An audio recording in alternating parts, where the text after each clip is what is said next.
គ្រប់ជំរាបសួរពុកម៉ែបងប្អូនខ្ញុំបាទសូមណែនាំទីតាំងផ្ទះមួយកន្លែងនៅកណ្ដាលក្រុងកំពង់ឆ្នាំងនៅពាក់កណ្ដាលសាលើនិងសាក្រោមតែម្ដងបាទទីតាំងនេះគឺងាយស្រួលមែនទែនក្នុងការបើកអាជីវកម្មទិញហើយរស់នៅភ្លាមបន្តក៏បានឬក៏ធ្វើសាងសង់ថ្មីក៏បានដែរ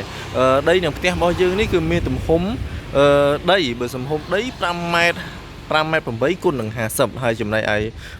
ផ្ទះរបស់យើងនេះមានទំហំ5ម៉ែត្រ8គុណនឹង16បាទពុកម៉ែបងប្អូនដែលមានតម្រូវការដីនឹងផ្ទះអាចអញ្ជើញមកមើលទីតាំងដីនេះបានបាទហើយទីតាំងនេះផងដែរគឺយើងនៅជាប់នឹងកន្លែងរកស៊ីបើមានលក់ត្រីលក់អន្ទង់តែម្ដងហើយមាន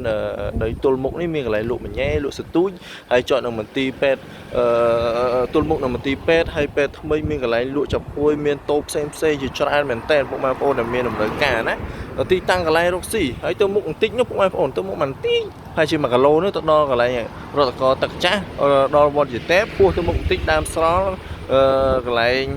សួនកំសាន្តតាមមាត់ទន្លេឃើញនឹងភ្នំនាងកង្រីតែម្ដងណាពុកម៉ែបងប្អូនទីតាំងនេះនៅពាក់កណ្ដាលសាលើសាក្រោមតែម្ដងពុកម៉ែបងប្អូនជាប់នឹងផ្លូវរត់ជាប់នឹងផ្លូវបណ្ដោយផ្លូវរត់តែម្ដងហើយយើងទៅខាងនោះបើសិនជាយើងឡើងមកពីខាងសាក្រោមមកពីខាងផែវិញទៅខាងផ្សារលើ1គីឡូដីដែរទេពុកម៉ែបងប្អូនបាទទីតាំងដីរបស់យើងនេះគឺល្អអែមែនតើណាពុកម៉ែបងប្អូនទំហំ5ម៉ែត្រ8គុណនឹង50ណាហើយយើងឡើងទៅនោះទៅដល់ផ្សារលើហើយជា1គីឡូម៉ែត្រដល់ខាងមនុស្ស3នាក់កន្លែងឥន្ទនូពុកម៉ែបងប្អូន1គីឡូទេហើយទីតាំងដីនេះផងដែរបច្ចុប្បន្ននេះតម្លៃចរចាតម្លៃទុន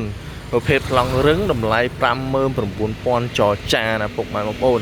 ចឹងហើយពុកម៉ែបងប្អូនមានតម្រូវការដីដែលនៅពាក់កណ្ដាលសាលើសាក្រោមមានចរាចរណ៍អ៊ូអបើកន្លែងរកស៊ីបានអាចរស់នៅបន្តបានឆ្នៃកែច្នៃបន្តិចតួចអាចរស់នៅបានភ្លាមតែម្ដងទីតាំងនេះណាពុកម៉ែបងប្អូនបាទហើយសម្រាប់បច្ចុប្បន្នជាប្រភេទប្លង់រឹង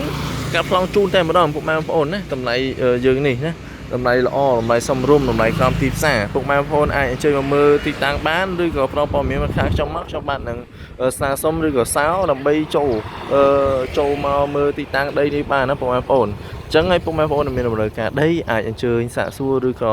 តំណមកខាងខ្ញុំបាទសិនក៏បានដែរបាទសូមអរគុណសូមគោរពលា